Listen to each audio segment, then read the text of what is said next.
বিসমিল্লাহির রহমানির রহিম। সম্মানিত দেশবাসী, আপনারা দেখতেছেন আমাদের জিয়া পরিবারের শোকান্ত অবস্থায় দেশে আওয়ামী বাকশালে দালালরা কিভাবে আমাদের উপর সমালোচনা এবং বিভিন্ন খুনের ঝামেলাগুলা আমাদের উপর ছাপিয়ে দিতেছে এবং আমাদের নেতৃবৃন্দকে এইভাবে হয়রানি করতেছে। সম্মানিত পুলিশ প্রশাসন ভাইয়েরা, কিন্তু আপনারা আপনারা আপনাদের বিবেক বিবেচনা করে কাজ করুন। আপনারা দেখতেছে এখন সম্পূর্ণ বাকশালী কায়দায় দেশ এবং জাতিকে হয়রানি করতেছেন। আপনাদের সাথে করে আওয়ামী বাকশালী সন্ত্রাসীরা লাঠি নিয়ে এবং বিভিন্ন অস্ত্র নিয়ে আপনাদের সাথে দেশের জনগণের উপর ঝাঁপিয়ে পড়তেছে।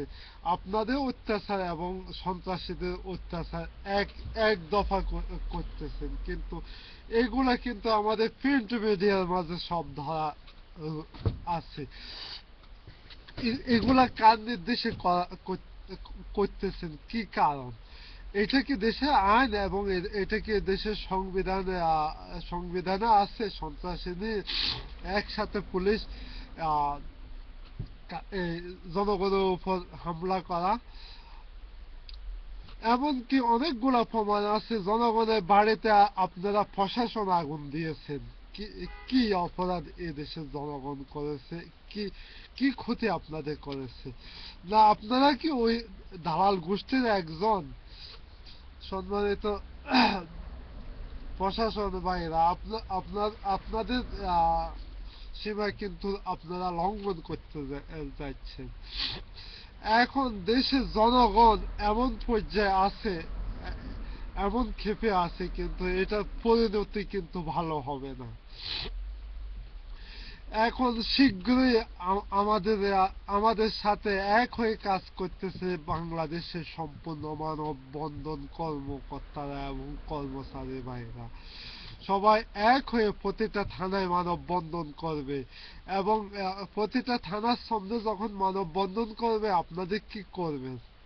তখন আপনারা তখন মানবাধিকার সংস্থার উপর ওইভাবে সন্ত্রাসী হামলা চালাবেন? এখনো সময় আছে। আপনাদেরকে আমি বলে দিতে যাচ্ছি, আপনারা জনগণের কাতারে আসুন, দেশ এবং জাতিকে নিয়ে সুন্দরভাবে বাঁচে থাকুন। আর আপনারা তো দেখতেছেন আপনাদের সামনে, আপনাদের কোথায় ওই দিন আইন ছিল লোকের বৈঠা দিয়ে মানুষ হত্যা করে এর উপর নাচে? ওই সকল কোনো ব্যক্তির তো আপনারা এখন পর্যন্ত অ্যারেস্ট করেন না। বাংলাদেশের বিচার বিভাগ এমন পর্যায়ে গেছে এক সন্ত্রাসী কায়দায়। আজকে আজকে রাষ্ট্রপতি সন্ত্রাসী খুনি, বিখ্যাত খুনি, কয়েক হাজার খুনের আসামি তাহিরকে জীবন ভিক্ষা দেয়। তারপরে ইসলামী সংগঠনের নেতৃবৃন্দকে রাজাকারের ফাঁসি নামে ওইভাবে তাদেরকে তারা মনে করছে জীবন ভিক্ষা চাইব। তারপর ওই আইনকে দামাচাপা দেওয়ার জন্য জাতীয় পার্টি আরেক নাস্তিককে বিচার করা চেষ্টা করেছিল।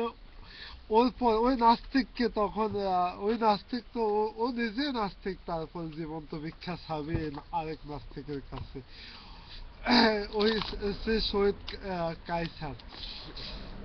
এইভাবে দেশে আর কত সন্ত্রাসী সন্ত্রাসী আকার দেশ এবং জাতিকে শাসিত করবে। এই সন্ত্রাসী সরকারের কাছ থেকে বাংলার রক্ষক সেনাবাহিনীরা পর্যন্ত রক্ষা পায়নি। এই সন্ত্রাসীর কাছ থেকে দেশের প্রতিটা নাগরিক রক্ষা পায়নি। আজকে মানুষ হত্যা করে তারা, কিন্তু এর দায় দিয়ে জামাত এবং বিএনপি নেতৃবৃন্দকে ওইখানে অ্যারেস্ট করা হইতেছে। হয়রানিমূলক অনেক কিছু করা হইতেছে, এমনকি এমন পর্যায়ে করতেছে প্রতিটা লোকের বাড়িতে 50,000 টাকা দাও, না হলে আগামী দিন কেসে দেব। এইভাবে হয়রানি এবং লুট্ট রাজ্য হিসাবে বাংলাকে তৈরি করেছে আওয়ামী বাকশালে সন্ত্রাসীরা। আজকে বেগম জিয়ার আহ, জিয়াকে কিভাবে শূন্য করে দিয়েছে, তার স্বামীকে কেড়ে নিয়েছে এই দেশে এই বাকশালী সন্ত্রাসীরা, তার এমনকি বাসভবন পর্যন্ত কেড়ে নিয়েছে, তা এবং এবং তার শেষ পর্যন্ত কলিজার টুকরা আরাফাত রহমান কোকোকে কেড়ে নিয়েছে। সম্মানে এত দেশবাসী, এই নেত্রী আমাদেরকে তো সবই দিয়েছে, আমাদেরকে কে না দিয়েছে, তার জীবনটা ছাড়া। এখন এই নেত্রীর স্বপ্নকে আমরা উজ্জ্বল করার জন্য দেশ এবং জাতিকে আবার উদ্ধার করার চেষ্টা চালিয়ে যাচ্ছে। সম্মানিত দেশবাসী, হতাশ হওয়ার কোনো কারণ নাই। আমাদের নেত্রী আজকে এই শোকান্ত অবস্থায় আমার আজকে কি বলবো, আমার মুখে কোনো ভাষা আসতেছে না।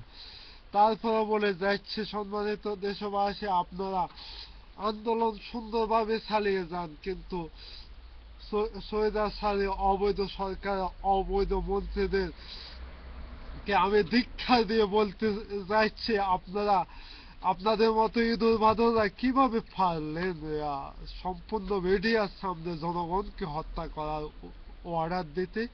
আপনারা তো সন্ত্রাসী কার্যকলাপ তো আপনারা করতে পারে না, কারণ সন্ত্রাসীদের কাছে এরকম আচরণ ছাড়া আর ভালো কিছু মিলবে না, ওইটা বাংলার মানুষ ভালো করে জানে। তার প্রমাণ আপনারা দিয়েছেন, পুলিশের সাথে লিলিয়ে দিয়েছেন আপনাদের আওয়ামী বাকশালে সন্ত্রাসীদেরকে। পৃথিবীর ইতিহাসে এই প্রথম রেকর্ড করলো।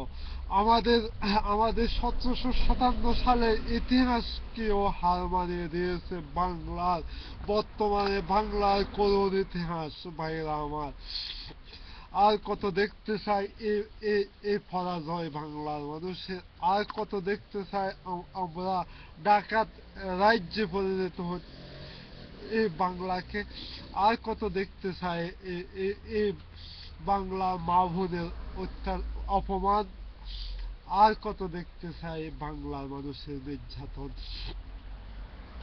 এখন আমরা রুখে দাঁড়াই আওয়ামী বাকশালীদের কে ঠেকানোর জন্য। যা কিছু আছে সব কিছু নিয়ে আপনারা ঝাঁপিয়ে পড়ুন, যেখানে আওয়ামী সন্ত্রাসীরা আছে সেখানে আপনারা আক্রমণ করুন।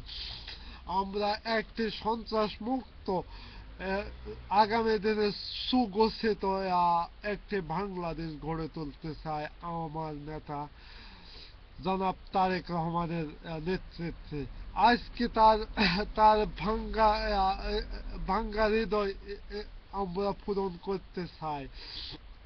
আমরা জানি জনাব তারেক রহমানকে তার ভাইকে আর ফেরত দিতে পারবো না, এমনকি তার বাসভবন আমরা ফেরত দিতে পারবো না, তার বাবাকে ফেরত দিতে পারবো না। সবকিছু তো তার লিলিয়ে দিয়েছে আমাদের জন্য। আমরা অন্তত এই এই উদার হৃদয়বান নেতৃত্বের জন্য জিয়া পরিবারের তারেক রহমান এবং দেশ নেত্রী বেগম খালেদা জিয়ার আমরা অনেক কাছে আমরা দেশবাসী কৃতজ্ঞ প্রকাশ করতেছি।